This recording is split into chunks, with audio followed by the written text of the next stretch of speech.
من المكان عندي لجزء نوم وجزء ركنه؟ لا. اوكي. من استغلال المساحات ان انتوا تستغلوا كمان قطع الفرنتشر بيسز اللي عندكم ان هي تكون مليانه ميكانيزمز تسهل عليكم استغلال المساحه. ازاي؟ هو ده اللي هقوله لكم. اختيارنا الفرنتشر بيسز يكون فيها ميكانيزمز او حتى ستورج ارياز ده بيستغل المساحه عندنا. زي لما احنا بنختار ركنه يكون هي بتتفتح سرير او فيها جزء ستورج، ده بيبقى من الحاجات اللي احنا بنستفيد بيها في المساحات الصغيره.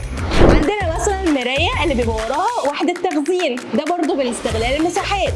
وكمان لما يكون عندنا الدرور بيتفتح وجواه الهيدن درور، ده برضو استغلال المساحه. كمان عندنا الميكانيزم بتاع ان احنا عندنا وحده او الضرفه بتاعت الدولاب اللي هي بتلف، او حتى الميكانيزم بتاع ان في جرار بيطلع لبره لاستغلال المساحه. من احلى استغلال المساحه هو تقسيمه الدولاب كمان، ان يكون التقسيمه زي تقسيمه الدريسنج، في جزء دروورز، في جزء للشوراك، في جزء كمان للتعليق والتطبيق، وكل ده بيسهل علينا استخدام واستغلال المساحه. وده يخلينا نراعي واحنا بنختار الفرنتشر بيسز عندنا في البيت ان يكون فيها استغلال مساحه بميكانيزم او بستورج، وانتوا اللي هتستفيدوا.